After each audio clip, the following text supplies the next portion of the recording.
Shalom Bapak Ibu Saudara. Kita teruskan renungan kita dan kita masih dengan tema besar tentang misteri Injil. Hari ini kita mau bicara tentang misteri Elohim yang adalah Kristus. Mari saya bacakan dari Kolose 2 ayat 2, saya pakai versi LAI.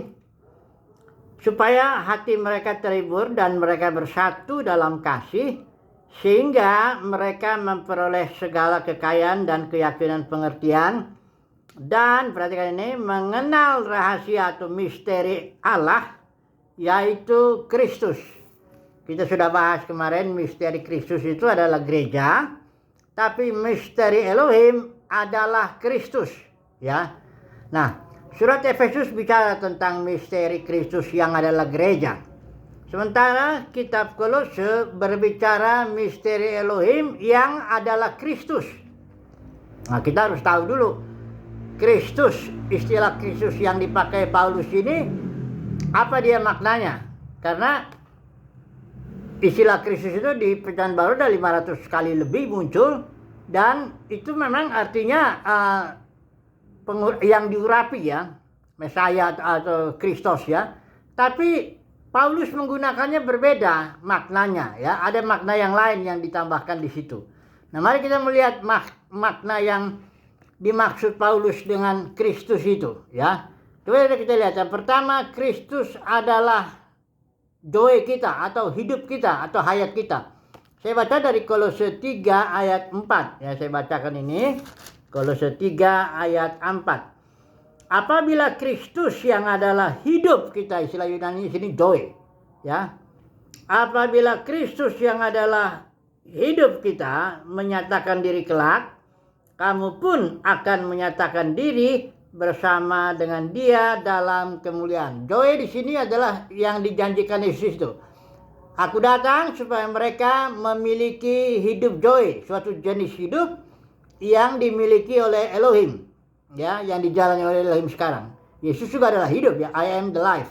Nah, gunanya kita mendapat Kristus itu adalah hidup kita, supaya Yohanes 17 ayat 3 mengatakan bahwa kalau kita menjalani hidup Kristus ini, maka kita bisa mengenal Bapa yang benar dan mengenal Yesus Kristus yang diutusnya. Ini yang pertama, ya, pengertiannya. Yang kedua, Kristus itu pengertiannya ada di dalam kita. Kolose 1, saya pakai ini ILT, ya. Kolose 1 ayat yang ke-27. Begini bunyinya, ya. Saya baca bagian bawah aja, ya. Yaitu Kristus yang ada di dalam kamu selaku pengharapan. Christ in you, the hope of glory. Kristus itu bukan Kristus yang di sorga, Kristus Yesus yang di sorga duduk sebelah kanan Bapa, bukan begitu. Ini Kristus ini yang di dalam batin kita. Kristus yang di dalam kita ini adalah pengharapan kita akan kemuliaan.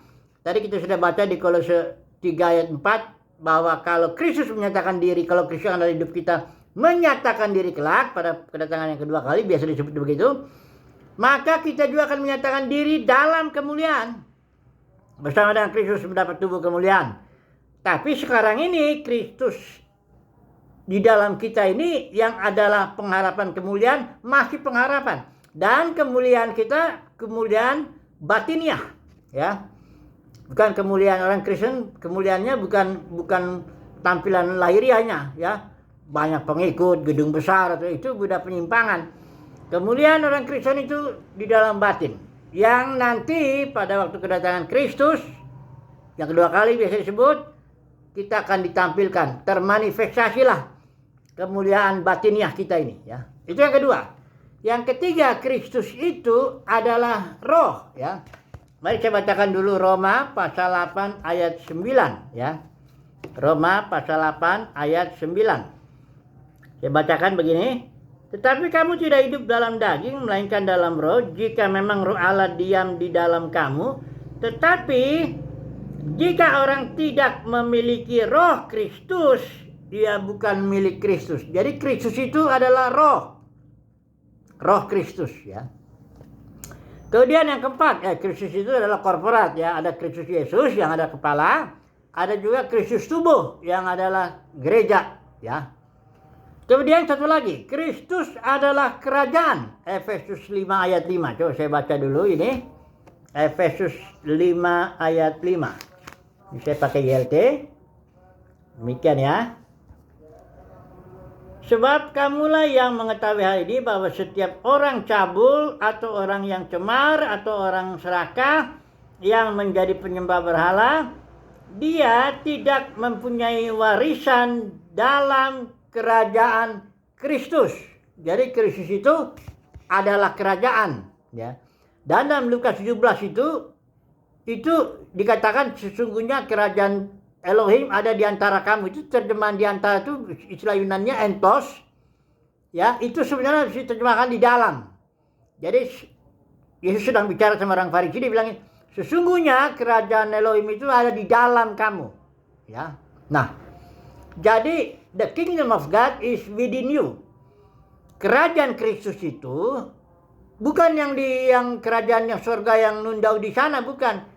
Kerajaan surga itu di dalam batin kita. Karena Efesus 2 ayat 6 dia katakan bahwa kita sudah didudukan bersama-sama dengan Kristus di dalam alam surgawi. Kita sudah warga negara surga dan sebagainya, ya. Jadi Kristus yang dalam batin kita itu adalah kerajaan. Dan kerajaan surga itu ada di dalam batin kita. Oke. Nah sekarang ini Paulus pernah berhadapan dengan para pengajar Yudaisme, guru-guru palsu itu, yang menyimpangkan Injil Kristus. Karena Kristus pun juga adalah Injil. Mari kita baca dulu Galatia 1 ayat yang ke-7, ya, atau saya baca yang mana? Pakai yang ini aja. Galatia 1 ayat 7. Yang sebenarnya bukan Injil, hanya ada orang yang mengacaukan kamu dan yang bermaksud untuk memutarbalikan Injil Kristus. Jadi yang Paulus beritakan itu adalah Injil Kristus. Yang tadi pengertian Kristusnya yang kita bilang ini. Kristus hayat kita. Kristus di dalam kita. Kristus adalah roh yang memimpin hidup kita. Kristus korporat dan Kristus kerajaan. Jadi di sini dalam surat Galatia, Paulus berhadapan dengan orang-orang para pengajar palsu yang menyimpangkan Injil Kristus yang bersifat batiniah. Kalau kita menjalankan Kristus adalah hayat kita, berarti kita dipimpin Roh Kudus atau dipimpin Kristus hayat kita hari lepas hari, selangkah demi selangkah. Seperti Paulus. Dia bahkan menyebut dirinya tawanan roh, dia dipimpin. Dalam perjalanan misinya dia tidak punya program apapun. Dia jalan aja sesuai dengan pimpinan Roh Kudus. Nah, oke. Sekarang kita lihat di Galatia ini, surat Galatia. Surat tentu udah ada banyak yang membacanya ini, ya. Para pengajar ini memasukkan aturan-aturan Taurat ke dalam Injil Kristus itu. Sehingga jemaat di Galatia jadi mencoba bertumbuh atau mencoba dibenarkan dengan cara melakukan aturan-aturan Taurat, ya. Ini jemaat Galatia sudah mulai dengan roh, kata Paulus, ya, tapi mengakhiri dalam daging, karena memang kedagingan kita inilah yang suka dengan aturan ini. Nah, mari saya baca dulu beberapa aturan yang diajarkan oleh jemaat oleh para pengajar palsu itu, ya. Dikatakan di sini ayat 10, Galatia 4 ayat 10. Kamu dengan teliti memelihara hari-hari tertentu, bulan-bulan, masa-masa yang tetap, dan tahun-tahun. Ini yang dipelihara ini. Karena menurut para pengajar Yudaisme itu, kalau kamu mau sempurna, disempurnakan, ya harus atur, ikutin aturan ini. Hari-hari tertentu, bulan-bulan tertentu, masa-masa tetap, dan tahun-tahun dan sebagainya.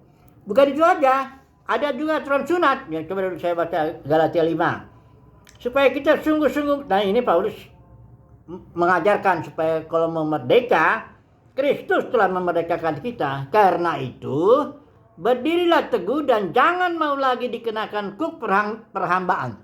Apa ini kuk perhambaan? Ini adalah aturan-aturan Taurat yang masuk ke dalam Injil Kristus. Dikatakan di sini, sesungguhnya aku Paulus berkata kepadamu, jikalau kamu menyunatkan dirimu, salah satu aturan yang dimasukkan oleh para pengajar palsu itu adalah aturan sunat. Dikatakan Paulus bilang, kalau kamu menyunatkan dirimu, Kristus sama sekali tidak akan berguna bagimu. Sekali lagi aku katakan kepada setiap orang yang menyunatkan dirinya bahwa ia wajib melakukan seluruh hukum Taurat, kamu lepas dari Kristus. Jikalau kamu mengharapkan kebenaran oleh hukum Taurat, kamu hidup di luar kasih karunia. Jadi, coba kita terapkan dulu sebentar kebenaran ini dalam dunia kekristenan saat ini. Bukankah dunia kekristenan itu banyak aturan agamawi, aturan dari denominasi, aturan dari hukum Taurat yang dibawa-bawa, persepuluhan yang dan bentuk uang, buah sulung uang, janji iman uang, semuanya uang. Kemudian hari Minggu juga ada aturan, hari Minggu harus datang ibadah karena ini hari kebangkitan dan sebagainya. Kemudian ada lagi aturan yang diatur oleh para pemimpin seniornya di situ. Karena gereja denominasi itu adalah gerejanya milik senior itu, ya. Nah, ini aturan-aturan agamawi begini, ini menyimpangkan, memutarbalikkan Injil Kristus. Kesimpulannya beginilah. Semoga saudara dan saya mendapat kasih karunia untuk memahami misteri Elohim yang adalah Kristus, dan kita yang sudah dimerekakan oleh Kristus, kita berjalan setahap demi setahap sesuai pimpinan Kristus dan tidak diperbudak oleh aturan-aturan agamawi yang begitu banyak dalam dunia kekristenan. Semoga saudara dan saya mendapat kasih karunia untuk itu. Haleluya. Amin.